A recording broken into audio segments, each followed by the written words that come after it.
सच साहेब जी, यह संत रामपाल जी महाराज द्वारा लिखित पुस्तक जीने की राह की ऑडियो बुक है। इस ऑडियो बुक को 13 मई 2024 को रात 9 बजे एडिट किया गया है। आप इस ऑडियो बुक को अपने दोस्तों के साथ शेयर करें और हमारे चैनल को सब्सक्राइब जरूर करें। सच साहेब। एक कथा, मार्कंडेय ऋषि तथा अप्सरा का संवाद। एक समय बंगाल की खाड़ी में मार्कंडेय ऋषि तप कर रहा था। इंद्र के पद पर विराजमान आत्मा को ये शर्त होती है कि यदि उसके शासन काल में 72 चौकड़ी युग के दौरान यदि पृथ्वी पर कोई व्यक्ति इंद्र पद प्राप्त करने योग्य तप या धर्म यज्ञ कर लेता है और उसकी क्रिया में कोई बाधा नहीं आती है, तो उस साधक को इंद्र का पद दे दिया जाता है और वर्तमान इंद्र से वह पद छीन लिया जाता है। इसीलिए जहां तक संभव होता है, इंद्र अपने शासन काल में किसी साधक का तप या धर्म यज्ञ पूर्ण नहीं होने देता, उसकी साधना भंग करा देता है, चाहे कुछ भी करना पड़े। जब इंद्र को उसके दूतों ने बताया कि बंगाल की खाड़ी में मार्कंडेय नामक ऋषि तप कर रहे हैं, इंद्र ने मार्कंडेय ऋषि का तप भंग करने के लिए उर्वशी यानी कि इंद्र की पत्नी भेजी। सर्व श्रृंगार करके देवपरी मार्कंडेय ऋषि के सामने नाचने गाने लगी। अपनी सिद्धि से उस स्थान पर बसंत ऋतु जैसा वातावरण बना दिया। मार्कंडेय ऋषि ने कोई उत्सुकता नहीं दिखाई। उर्वशी ने कमर का नाड़ा तोड़ दिया, निर्वस्त्र हो गई।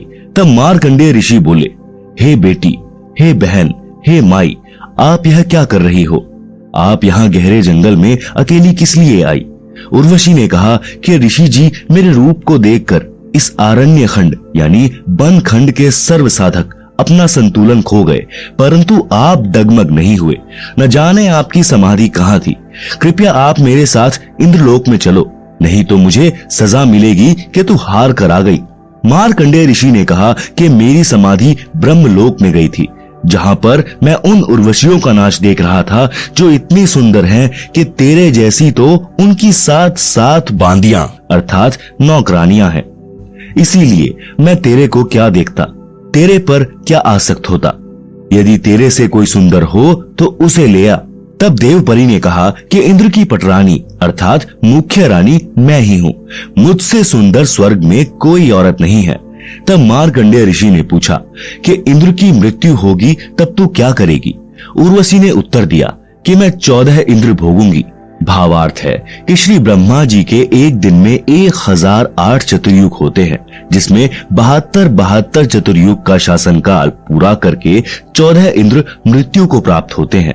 इंद्र की रानी वाली आत्मा ने किसी मानव जन्म में इतने अत्यधिक पुण्य किए थे, जिस कारण से वह 14 इंद्रों की पटरानी बनकर स्वर्ग सुख तथा पुरुष सुख को भोगेगी।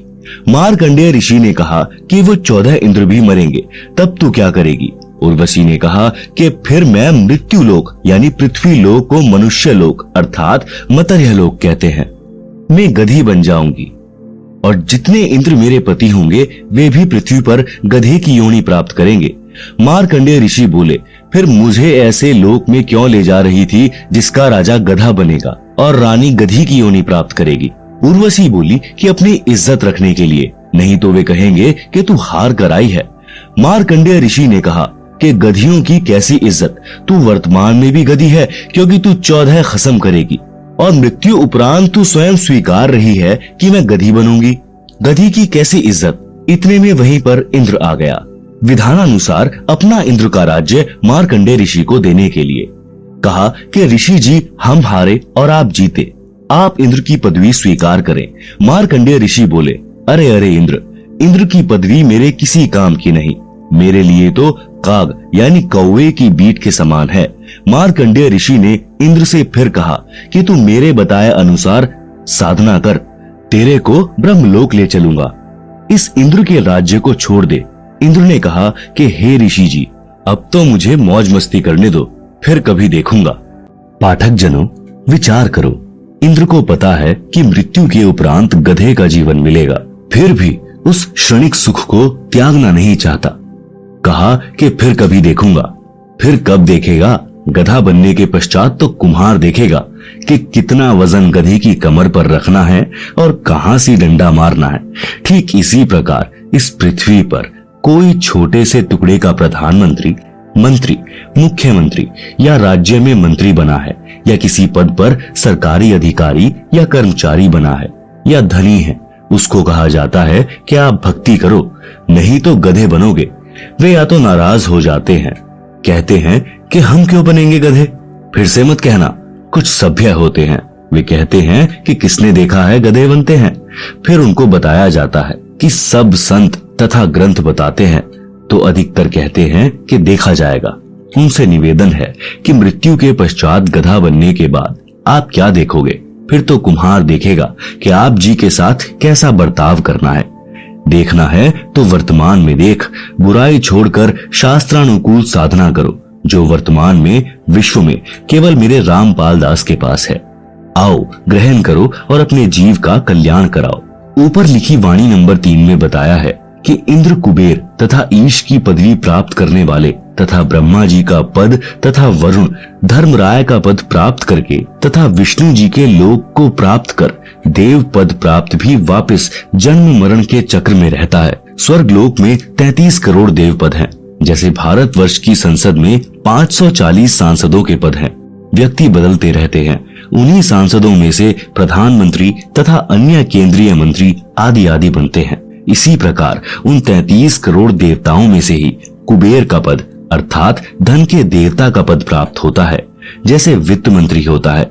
ईश की पदवी का अर्थ है प्रभु पद, जो लोक वेद में कुल 3 माने गए हैं। 1 श्री ब्रह्मा जी, 2 श्री विष्णु जी तथा 3 श्री शिव जी। वरुण देव जल का देवता है। धर्मराय मुख्य न्यायाधीश हैं, जो सब जीवों को कर्मों का फल देता है। उसे धर्मराज भी कहते हैं। ये सर्व काल ब्रह्म की साधना करके पद प्राप्त करते हैं। पुण्य श्रीण यानी समाप्त होने के पश्चात सर्व देवता पद से मुक्त करके पशु पक्षियों आदि की 84 लाख प्रकार की योनियों में डाले जाते हैं। फिर नए ब्रह्मा जी, नए विष्णु जी तथा नए शिव जी इन पदों पर विराजमान होते हैं। ये सर्व उपरोक्त देवता जन्मते मरते हैं, ये अविनाशी नहीं है। इनकी स्थिति आप जी को सृष्टि रचना अध्याय में इसी पुस्तक में स्पष्ट होगी कि ये कितने प्रभु हैं, किसके पुत्र हैं तथा कौन इनकी माता जी हैं। अन्य प्रमाण श्री देवी पुराण सचित्र मोटा टाइप केवल हिंदी गीता प्रेस गोरखपुर से प्रकाशित के 3रे स्कंद में पृष्ठ 123 पर लिखा है कि तुम शुद्ध स्वरूपा हो। यह सारा संसार आपसे ही उद्भासित हो रहा है। मैं, विष्णु, ब्रह्मा और शंकर आपकी कृपा से विद्यमान हैं। हमारा तो आविर्भाव अर्थात जन्म तथा तिरोभाव अर्थात मृत्यु हुआ करता है। आप प्रकृति देवी हैं। शंकर भगवान बोले कि हे देवी, यदि ब्रह्मा के पश्चात उत्पन्न होने वाले विष्णु आपसे उत्पन्न हुए हैं, तो क्या मैं तमोगुणी लीला करने वाला शंकर क्या आपकी संतान नहीं हुआ? अर्थात मुझे भी उत्पन्न करने वाली तुम ही हो। हम तो केवल नियमित कार्य ही कर सकते हैं, अर्थात जिसके भाग्य में जो लिखा है हम वही प्रदान कर सकते हैं। न अत्यधिक कर सकते, न कम कर सकते। पाठक जनों, इस श्री देवी पुराण के उल्लेख से स्पष्ट हुआ कि श्री ब्रह्मा जी, श्री विष्णु जी तथा श्री शंकर जी नाशवान हैं। इनकी माता जी का नाम श्री देवी दुर्गा है। अधिक जानकारी आप सृष्टि रचना अध्याय से ग्रहण करेंगे, जो इसी पुस्तक में पीछे पृष्ठ 254 पर लिखी है। ये प्रधान देवता है। अन्य इनसे निम्न स्तर के देव हैं। ये सर्व जन्मते मरते हैं। अविनाशी राम नहीं है, अविनाशी परमात्मा नहीं है। श्रीमद् भागवत गीता अध्याय 10 श्लोक 2 में लिखा है कि गीता ज्ञान दाता काल ब्रह्म ने कहा है कि मेरी उत्पत्ति को ना तो देवता जानते और ना महर्षि जन जानते, क्योंकि इन सब का आदि कारण मैं ही हूँ, अर्थात ये सर्व मेरे से उत्पन्न हुए हैं। गीता अध्याय 4 श्लोक 5 में गीता ज्ञान बोलने वाले ने कहा है कि हे अर्जुन, तेरे और मेरे बहुत जन्म हो चुके हैं, तू नहीं जानता, मैं जानता हूँ। गीता अध्याय 2 श्लोक 12 में भी स्पष्ट है कि तू, मैं तथा सब राजा सेना पहले भी जन्मे थे, आगे भी जन्मेंगे। गीता अध्याय 14 श्लोक 3 में गीता ज्ञान दाता ने कहा है कि हे अर्जुन, मेरी प्रकृति अर्थात दुर्गा तो गर्भ धारण करती है, मैं उसके गर्भ में बीज स्थापित करता हूँ, जिससे सर्व प्राणियों की उत्पत्ति होती है। गीता अध्याय 14 श्लोक 4 में गीता ज्ञान दाता ने कहा है कि हे अर्जुन, नाना प्रकार की सब योनियों में जितने शरीरधारी मूर्तियां उत्पन्न होती हैं, महत प्रकृति तो उन सबकी गर्भ धारण करने वाली माता है। अहम ब्रह्म यानी मैं ब्रह्म बीज स्थापित करने वाला पिता हूँ। गीता अध्याय 14 श्लोक 5 गीता ज्ञान दाता ने स्पष्ट किया है कि हे अर्जुन, सत्व गुण श्री विष्णु जी, रज गुण श्री ब्रह्मा जी तथा तम गुण श्री शिव जी, ये प्रकृति अर्थात दुर्गा देवी से उत्पन्न तीनों देवता अर्थात तीनों गुण अविनाशी जीवात्मा को कर्मों के अनुसार शरीर में बांधते हैं। उपरोक्त प्रमाणों से स्पष्ट हुआ कि उपरोक्त देवता नाशवान है तथा काल ब्रह्म की संतान है। प्रसंग चल रहा है कि वाणी संख्या 3 का सरलार्थ इंद्र, कुबेर, ईश अर्थात ब्रह्मा, विष्णु, शिव तक की पदवी प्राप्त करके तथा वरुण, धर्मराय की पदवी तथा श्री विष्णुनाथ के लोक को प्राप्त करके भी जन्म मरण के चक्र में रहते हैं। मार्कंडेय ऋषि जी ब्रह्म साधना कर रहे थे, उसी को सर्वोत्तम मान रहे थे। इसीलिए इंद्र को कह रहे थे कि आ, तेरे को ब्रह्म साधना का ज्ञान कराऊं। ब्रह्मलोक की तुलना में स्वर्ग का राज्य हलवे की तुलना में जैसे कौवे की बीट है। पाठक जनों, आप जी ने ब्रह्म साधना करने वाले श्री चुणक ऋषि, श्री दुर्वासा ऋषि तथा कपिल मुनि जिन्होंने ब्रह्म साधना की थी, उनकी साधना को गीता ज्ञान दाता ने गीता अध्याय 7 श्लोक 18 में अनुत्तम अर्थात घटिया बताया है। उसी श्रेणी की साधना मार्कंडेय ऋषि जी की थी, जिसको अति उत्तम मान कर रहे थे तथा इंद्र जी को भी राय दे रहे थे कि ब्रह्म साधना कर ले। सूक्ष्म वेद में कहा है कि औरों पंथ बता वही आप न जाने रहा, मोती मुक्ता दर्शत नाही, ये जग है सब अंधरे, दिखत के तो नैन जिसम है, फिरा मोतिया बिंदरे। वेद पढ़े पर भेद न जाने, बांचे पुराण 18, पत्थर की पूजा करे, भूले सिरजनहारा। वाणी नंबर 1 का भावार्थ अन्य को मार्गदर्शन करते हैं, स्वयं भक्ति का मार्ग ज्ञान नहीं। वाणी नंबर 2 का भावार्थ तत्वदर्शी संत के अभाव के कारण मोती मुक्ता यानी मोक्ष रूपी मोती अर्थात मोक्ष मंत्र दिखाई नहीं देता। यह सर्व संसार अध्यात्म ज्ञान नेत्रहीन अंधा है। जिस किसी को मोतियाबिंद, जो एक प्रकार का नेत्र रोग है जिसमें आंखें स्वस्थ दिखाई देती हैं, परंतु उस रोगग्रस्त व्यक्ति को कुछ दिखाई नहीं देता। यह उदाहरण देकर बताया है कि फर्राटेदार संस्कृत भाषा बोलते हैं, लगते हैं महाविद्वान हैं, परंतु सदग्रंथों के गूढ़ रहस्यों को नहीं जानते। इनको अज्ञान रूपी मोतियाबिंद हुआ है। वाणी नंबर 3 का भावार्थ वेदों को पढ़कर कंठस्थ करने वाले वेदों के गूढ़ रहस्यों को न समझकर उनके विरुद्ध साधना करते कराते हैं।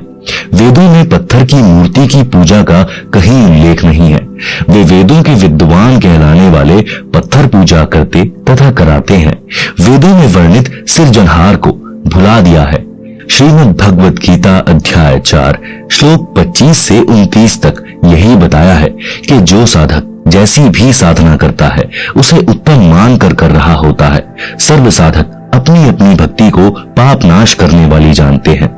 गीता अध्याय 4 श्लोक 32 में स्पष्ट किया है कि यज्ञों अर्थात धार्मिक अनुष्ठानों का ज्ञान स्वयं सच्चिदानंद घन ब्रह्म ने अपने मुख कमल से बोली वाणी में विस्तार के साथ कहा है। वह तत्व ज्ञान है जिसे जानकर साधक सर्व पापों से मुक्त हो जाता है। गीता अध्याय 4 श्लोक 34 में स्पष्ट किया है कि उस तत्व ज्ञान को तत्वदर्शी संत जानते हैं। उनको दंडवत प्रणाम करने से, नम्रता पूर्वक प्रश्न करने से वे तत्व ज्ञान को जानने वाले ज्ञानी महात्मा तुझे तत्व ज्ञान का उपदेश करेंगे। वह तत्व ज्ञान जिसे ऊपर की वाणी में निर्गुण रासा कहा है, नहीं मिलने से सर्व साधक जन्म मरण के चक्र में रह गए। मार्कंडेय ऋषि ब्रह्म साधना कर रहा था। श्रीमद् भगवत गीता अध्याय 8 श्लोक 16 में कहा है कि ब्रह्मलोक में गए साधक भी पुनरावर्ती अर्थात बार बार जन्म मरण के चक्र में ही रहते हैं। पूर्व शब्द की वाणी संख्या 4 असंख्य जन्म तो है मरता होगे, जीवित क्यों ना मरे रे, द्वादश मध्य महल मठ बोरे, बहुर न देह धरे रे। सरलार्थ हे मानव, तू अनंत बार जन्म और मर चुका है। सत्य साधना कर तथा जीवित मर। जीवित मरने का तात्पर्य है कि भक्त को ज्ञान हो जाता है कि इस संसार की प्रत्येक वस्तु अस्थाई है, यह शरीर भी स्थायी नहीं है। जन्म मृत्यु का बखेड़ा भी भयंकर है। इस संसार में दुख के अतिरिक्त कुछ नहीं है। मानव शरीर प्राप्त करके मोक्ष प्राप्त नहीं किया तो पशु जैसा जीवन जिया। जैसे गीता अध्याय 7 श्लोक 29 में कहा है कि जो साधक केवल जरा अर्थात वृद्धावस्था के कष्ट तथा मरण के दुख से ही मुक्ति के लिए जो साधना रत है, वे तत्ब्रह्म को तथा संपूर्ण अध्यात्म को तथा कर्मों को जानते हैं। इसी प्रकार तत्व ज्ञान होने के पश्चात मानव को अनावश्यक वस्तुओं की इच्छा नहीं होती। तंबाकू, शराब, मांस सेवन नहीं करता। नाच गाना मूर्खों का काम लगता है। जैसा भोजन मिल जाए उसी में संतुष्ट रहता है। आत्म कल्याण कराने के लिए साधक विचार करता है कि यदि मैं सत्संग में नहीं आऊंगा तो गुरुजी के दर्शन नहीं कर पाऊंगा। सत्संग विचार न सुनने से मन फिर से विकार करने लगेगा। वह साधक सर्व कार्य छोड़कर सत्संग सुनने के लिए चल पड़ता है। वह विचार करता है कि हम प्रतिदिन सुनते हैं तथा देखते हैं कि छोटे छोटे बच्चों को छोड़कर पिता संसार से चला जाता है, मर जाता है। बड़े बड़े पूंजीपति दुर्घटना में मर जाते हैं। सर्व संपत्ति जो सारे जीवन में जोड़ी थी उसे छोड़कर चले जाते हैं। दोबारा उस संपत्ति को संभालने नहीं आते। मृत्यु से पहले एक दिन भी कार्य छोड़ने का दिल नहीं करता था। अब परमानेंट कार्य छूट गया। सच साहेब जी, हमारी इस वीडियो की क्वालिटी कैसी है हमें कमेंट में बताएं ताकि हम और अच्छे से वीडियो बना सकें। सच साहेब।